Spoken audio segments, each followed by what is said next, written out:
Um dos maiores líderes espirituais e militares da história foi um homem que tinha o mesmo nome de Jesus. Olá, seja bem-vindo. Aqui nós estudamos a Bíblia. Estamos agora nesta série aqui, uma série especial dentro do canal, a série Textos Antigos, onde eu ajudo você a conhecer uma introdução, uma breve introdução a cada um dos livros do Antigo Testamento. Nesse canal aqui, o nosso padrão é estudar cada livro da Bíblia, capítulo por capítulo, verso por verso. Nesse momento em que eu gravo esse vídeo, nós estamos estudando o livro de Atos dos Apóstolos. E vamos seguir por todo o Novo Testamento. E com a graça de Deus, um dia chegaremos lá ao Antigo Testamento. Só que vai demorar. Então, para ajudar você a ter uma compreensão melhor, eu faço aqui essa série especial, Textos Antigos, onde eu faço isso. Apresento um livro e lhe ajudo a ter mais curiosidade, satisfação e prazer nessa leitura. E o nosso tema de estudos do dia de hoje é o livro de Josué. Josué é um nome que significa exatamente a mesma coisa que Jesus. É o Senhor salva. Josué é uma tradução que veio do hebraico para o português, enquanto Jesus veio do grego para o português. Mas em hebraico são o mesmo nome. Yeshua. Yeshua é o Josué, Yeshua é o Jesus. Esse mesmo nome, o Senhor salva. E quem foi esse homem que Deus escolheu para ser o sucessor de Moisés? Bom, foi o sucessor de Moisés, mas foi um homem que viveu há aproximadamente 4.000 anos atrás, lá no Egito. Depois ele acompanhou toda a jornada pelo deserto e foi um dos 2 únicos homens do povo de Israel que foi autorizado por Deus a fazer a viagem completa, desde o Egito até a Terra Prometida. O outro foi Caleb. Josué foi um homem bastante peculiar no seu tempo. Ele foi um assistente de Moisés, muito fiel. Foi um homem que teve uma permissão de Deus para acompanhar os trabalhos de Moisés. Andou junto, estava com Moisés na tenda, no local sagrado. Subiu com Moisés no monte, quando Moisés foi receber as tábuas da aliança. Em alguns momentos defendeu Moisés, no que ele acreditava ser uma defesa, mas na verdade não era, e Moisés pôde então corrigi-lo. Teve seu discipulado com esse grande líder de Israel, e ele encerrou então a jornada de viagem. Há até uma teoria bastante recente, a coisa do século XX, que erroneamente atribui uma falha a Josué, dizendo que Josué falhou em não estabelecer um sucessor como Moisés estabeleceu. Por que uma falha? Porque não foi Moisés que estabeleceu, foi Deus que mandou Moisés estabelecer Josué como seu sucessor. E a sucessão tinha uma finalidade, que era colocar o povo de Israel estabelecido na Terra Prometida. Uma vez que essa finalidade foi alcançada, não tinha mais necessidade de um grande líder nacional. Então Josué cumpriu a sua missão e cumpriu bem. Logo no começo desse livro, nós temos um texto importantíssimo para toda a humanidade, né? Que é Deus dizendo: não tenha medo, nem se assuste, porque o Senhor, o teu Deus, ele está contigo por onde quer que você andar. Então não tenha medo nem se assuste, porque você tem junto com você a presença de Deus. Essa foi uma promessa dada a Josué, e que todo cristão que tem dentro de si o Espírito Santo, todo cristão tem dentro de si o Espírito Santo, né? Deve se apropriar também dessa promessa, sabendo que Deus o acompanha. O livro de Josué, ele então tem essa história, né? Moisés morreu ainda no deserto, ainda na travessia. Ele primeiro estabeleceu Josué como um novo líder. O povo já conhecia Josué porque ele era ali o braço direito de Moisés. Ele passou ali muitos e muitos anos caminhando junto. Foi bastante natural para o povo aceitar essa liderança. E aí então é feito todo um rito, né, um rito de passagem. Existe uma celebração então dessa chegada de Josué à liderança, né? Deus mesmo é que estabelece ele como líder. E aí ele começa a sua jornada de tomada da Terra Prometida. Eu comentei isso com você na introdução a Deuteronômio, mas vou trazer aqui de novo. Talvez você que me vê não tenha visto lá na introdução, né? Nós temos que ter a perspectiva correta do porquê Israel fazia guerras na chegada naquele lugar. A perspectiva não é a perspectiva de Israel, é a de Deus. Vou lhe explicar. Deus julga, Deus condena e Deus executa.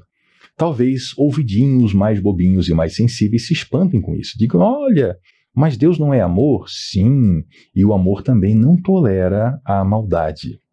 Então, o mesmo Deus do Antigo Testamento é o do Novo Testamento e é o Deus do nosso presente e do nosso futuro. É aquele que chamará todos para a sua presença e, sim, ele condenará aqueles que praticam a vida da maldade. Mas lá no Antigo Testamento nós vemos que Deus ele condenava e exterminava a abominação. E já vou explicar o que é abominação. Mas nós tivemos o dilúvio, quando os seres humanos se tornaram abomináveis, absolutamente perversos. Deus foi lá e trouxe o dilúvio, então a água exterminou. Mais tarde, nós temos lá a situação do ser humano pontualmente em uma região, novamente se tornando um ser abominável. Deus manda fogo e enxofre do céu, Sodoma e Gomorra. E mais tarde, nós temos toda uma região do Oriente Médio que foi prometida a Abraão, o amigo de Deus. Essa região estava tomada por 7 povos que faziam barbáries que vão deixar os ouvidos mais bárbaros retinindo. Esses povos faziam coisas como... Bom, eu vou lhe poupar de detalhes, mas todo tipo de crime e violência sexual que você puder imaginar contra todo tipo de ser humano, inclusive crianças e animais. Crimes contra a vida de todo tipo, sacrifícios humanos, queimando o bebê vivo, o que você imaginar de perverso esse pessoal fazia. E aí Deus decide então exterminar esse mal. E em lugar de usar um dilúvio ou usar fogo e enxofre do céu, ele usa um outro instrumento, que é o povo de Israel. Então, as guerras que nós vemos em Deuteronômio, no Pentateuco e agora em Josué, não são permissões para o povo de Israel executar os seus inimigos.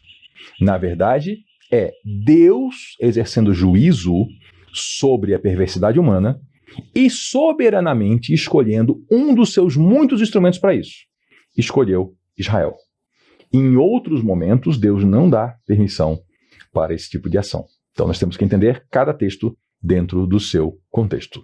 E aí lá vai Josué, então, como líder do povo, que vão exercer esse juízo de Deus sobre aqueles povos, tanto que Deus fala assim, sobre os outros povos, não vai ser assim não. E aí ele faz um método semelhante ao que ele viveu 38 anos antes. Ele manda espiões para a Terra Prometida. E aí que nós temos a história, uma história muito peculiar e curiosa, a história da prostituta Raabe. Ela recebe 2 espiões de Israel na sua casa, ela os protege dos militares locais que queriam matá-los. E essa mulher, por ter agido bem, e ela age isso com fé no Deus verdadeiro, ela é não só poupada quando eles invadem ali a cidade de Jericó, que era um grande posto militar, ela não só é poupada, ela é integralmente absorvida dentro do povo de Israel. E se você tem dúvida do quanto essa mulher foi recebida em Israel, saiba você que essa Raabe, outrora prostituta em Canaã, numa terra abominável, vem para dentro do povo de Israel, se casa e se torna mãe de uma linhagem sagrada. Dela vêm todos os reis da linhagem de Davi, e o próprio Jesus Cristo é descendente dessa mulher, essa mulher de Canaã. Veja como Deus, ele cuida das pessoas individualmente. Aquela mulher, ainda que fosse prostituta, ela não participava da perversidade, das abominações e das atrocidades daquele povo. E ela quis se voltar para o Deus vivo. O que o Deus vivo fez? Acolheu ela. E ainda concedeu ela a honra de ser uma ancestral do próprio Messias. Isso é muito interessante, porque o tempo todo no Antigo Testamento, e eu insisto nisso, a gente tem que ler o Antigo Testamento com os olhos em Jesus. Porque o Antigo Testamento existe para revelar Jesus no Novo. O Antigo Testamento é uma revelação parcial que vai crescendo para entregar o Messias. O cristão que lê o Antigo Testamento hoje sem buscar nele o Messias está buscando coisa errada. O que nós buscamos na Bíblia é Jesus Cristo, mesmo no Antigo Testamento. Precisamos entender que o Antigo Testamento é revelação parcial. O cristão que vai para o Antigo Testamento, por exemplo, para Josué, sem esse entendimento, ele é capaz de cometer um ato tolo, um ato errado, e dizer assim, não, mas eu vi isso em Josué. Sim, mas ali era parcial. Josué ainda não conhecia o Cristo. O povo de Israel não conhecia o Cristo ainda e não tinha condições de conhecer. Eles precisavam ainda ser trabalhados como cultura, até que pudessem progredir como cultura e então receber o Cristo. E aí esse povo então se expandir pelo mundo levando o Cristo, como de fato levaram, tanto que chegou até nós no dia de hoje. Então perceba a importância de ver o Antigo Testamento sempre olhando para Jesus, senão sai coisa ruim. Nesse mesmo livro também acontece um episódio interessante. Se você já leu a história, ou de repente até viu isso em filme, né, da saída lá do Egito, o que acontece? Moisés, ele é o homem que age para abrir o Mar Vermelho e o povo atravessar a pé seco. Só que tem uma outra barreira, muito tempo depois, que é o Rio Jordão. Moisés não está mais com eles e tem o Rio Jordão para atravessar, para chegar lá na Terra Prometida. Bom, abrem-se as águas do Jordão. Isso é sob o comando de Josué. A batalha, a entrada em Canaã é muito peculiar, né?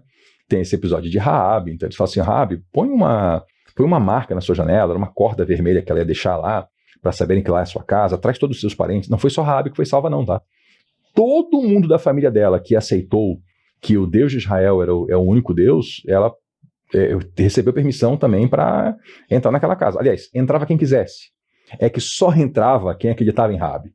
Porque assim, gente, Jericó era uma cidade que já tinha mais de 5.000 anos quando eles, naquele momento ali.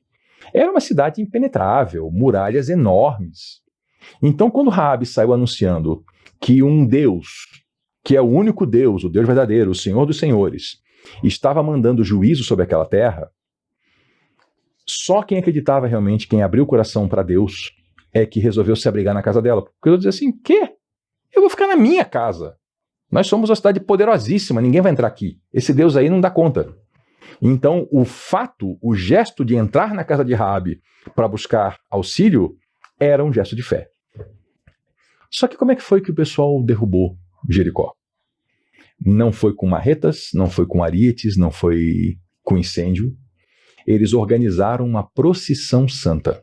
Colocaram lá na frente a Arca da Aliança, os sacerdotes, os levitas, e eles davam voltas na cidade. Todo dia eles se levantavam em silêncio e davam uma volta na cidade. Imagina o pessoal da cidade olhando assim, quem será esses loucos, né? O que eles estão pensando numa volta aqui? A cidade toda recolhida, portas trancadas, né? Porque eles também eram um exército lá embaixo. Israel era um exército, tinha armas. Mas na frente ia o serviço religioso. No primeiro dia deram uma volta, no segundo dia deram uma volta, e assim foram. Quando chegou no 7º dia, eles deram 7 voltas. E aí depois todo mundo se virou para a cidade, e ao sinal de Josué, eles gritaram. Eles gritaram uma frase, na verdade, que eles gritaram, que envolvia a exaltação a Deus e a ordem de Deus. E sabe o que aconteceu? As muralhas ruíram. E cada um simplesmente avançou por sobre a muralha caída e tomaram a cidade. Então Josué foi um líder que liderou, sim, pela inteligência, sim, pela sabedoria e bom senso, mas essencialmente pela fé e por agir conforme Deus mostrava para ele que ele deveria agir. E com isso ele levou o povo lá para dentro do local onde Deus queria que esse povo entrasse. E assim eles procederam à ocupação da terra prometida a Abraão. Terra prometida é por causa dessa história, né? Deus prometeu aquele espaço a Abraão e a seus descendentes, e ali eles estavam então recebendo esse cumprimento da promessa. E assim, ocuparam a região toda, foi destinado uma área para cada um dos grupos de Israel, que eram tribos, né? Eram 12 tribos. E aí, nesse momento, não sei se você se recorda que eu contei anteriormente, em outros vídeos aqui dessa série, que quando eles estavam chegando para aquela região, teve 2 tribos e meia que pediram para ocupar uma área mais longe. E aí Moisés falou assim, vocês querem desanimar seus irmãos, vocês querem abandonar o grupo? E esse pessoal falou, não, a gente só quer o direito dessa terra. A gente deixa aqui os bichos, as mulheres, as crianças, e nós vamos na frente dos nossos irmãos participar das batalhas. Nós vamos na frente. Depois que tudo tiver resolvido, a gente volta para casa. Pode ser? Moisés gostou da ideia, aceitou. Isso se cumpre aqui com Josué.